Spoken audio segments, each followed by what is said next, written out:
everyone, I hope you're all well.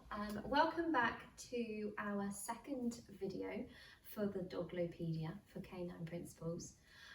Each week I am going to be picking a theme and the videos for that week will be based on that theme. That is the plan, and the reason for that is so that we don't go off on different tangents, and it will also help keep things more structured when you're trying to find the answers to the particular questions you might have asked, or you're trying to stay in line with looking at your videos when they get loaded up onto the hub.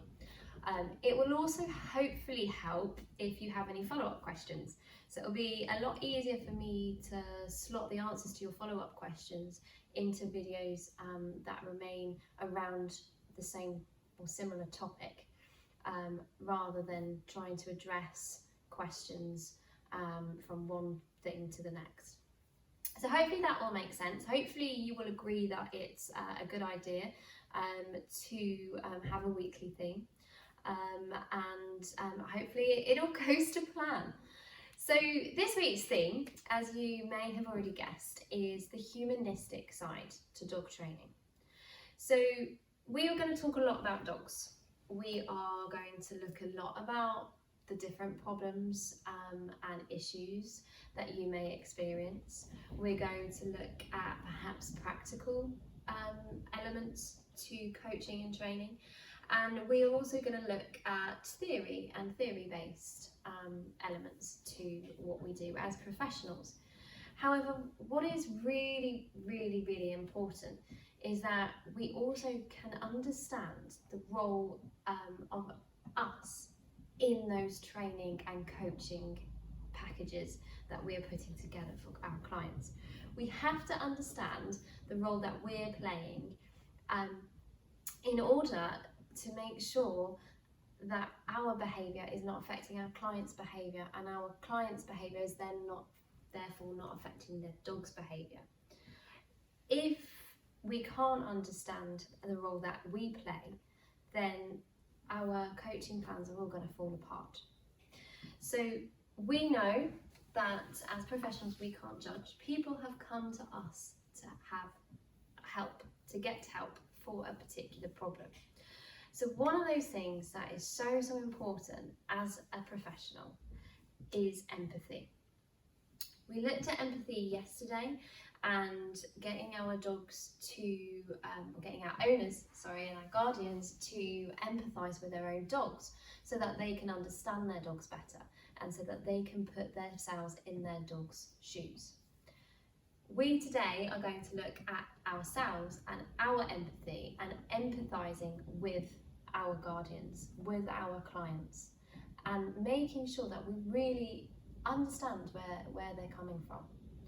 So empathy is so important. We have to be able to empathise with our owners and our clients, because if we can't, they aren't going to have that bond with you. They aren't going to feel trust in you to help them with their problems. So they're not going to be on board with you as much as what they would be, and therefore their coaching plans aren't going to go as well.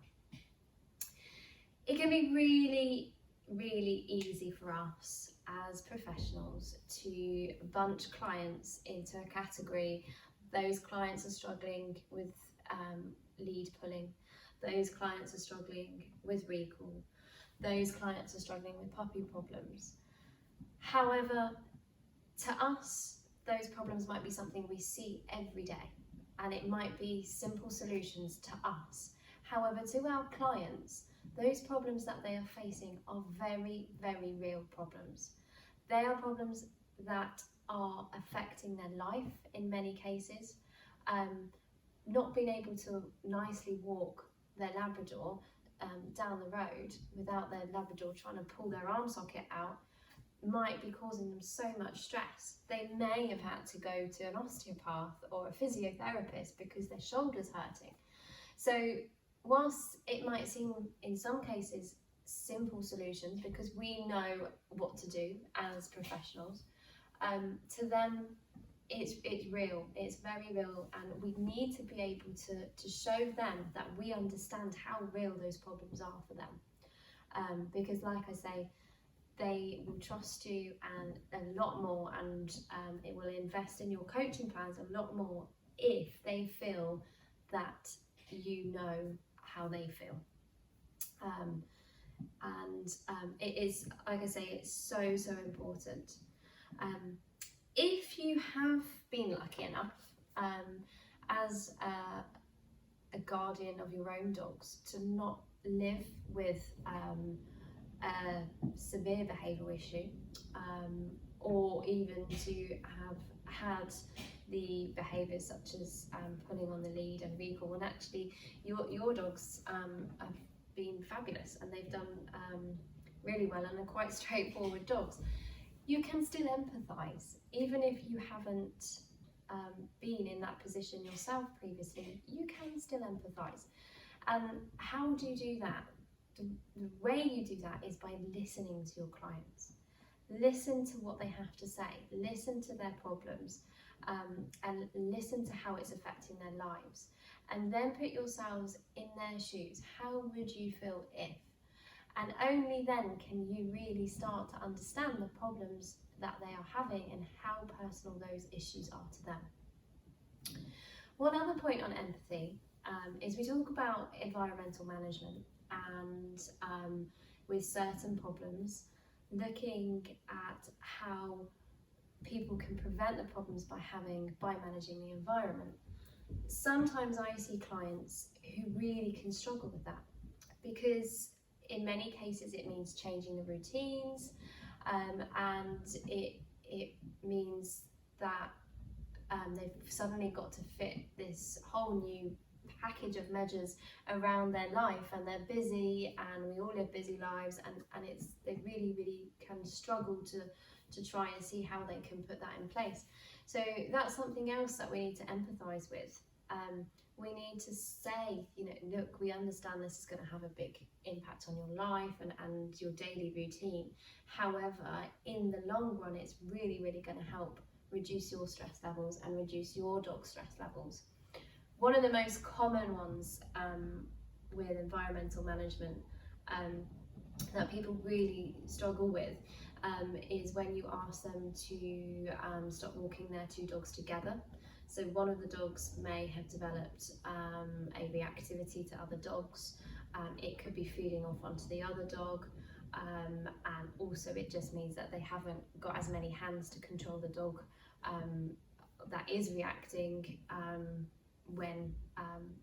in order to prevent the problem and take the dog away, and they get caught out because they're trying to focus on two dogs, and it's all really difficult. If anyone has been in that situation where you're walking two dogs and one starts to react, it's always a far easier process of trying to avoid that from happening if you've only got one dog.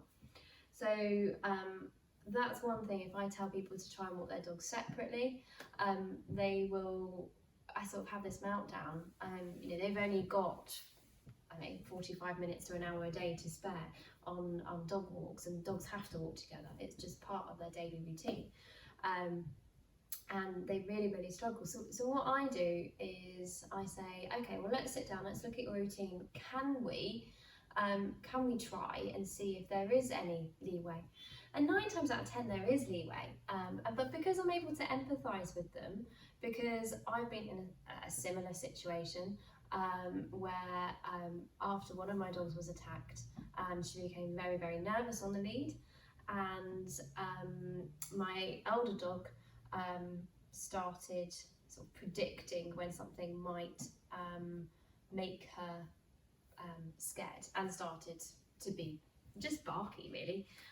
He started to bark at things which he'd never barked at before, and I then went, right, okay, let's walk them one-to-one, let's build my younger dog's confidence up so she doesn't feel so nervous out and about, and actually let's give Murphy, my older dog, a break. Let's let him walk by himself so he doesn't feel that he has to feed off Holly's energy, and that he can start to enjoy his walks a bit more.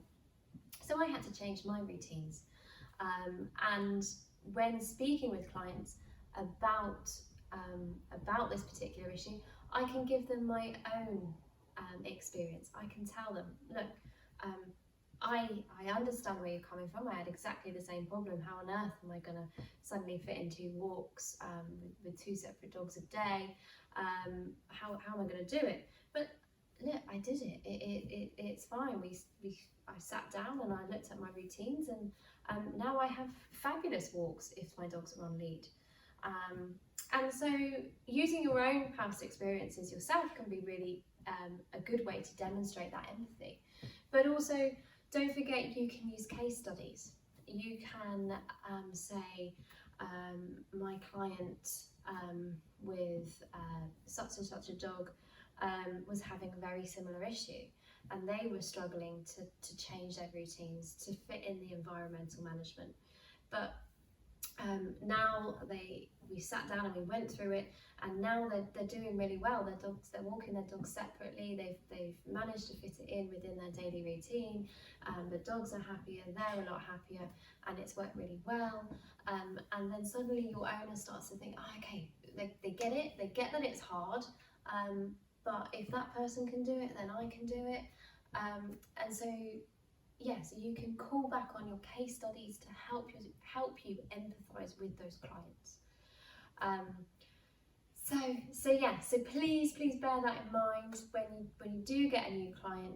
To what might seem as a little problem to you could mean the world to somebody, and it's our job to reassure them that we can help, not to belittle their problem at all, and like I say, to empathise, because empathy for me is what really does make your owner, your client, really get on board with your training and your coaching plans, and really does get them to start trusting.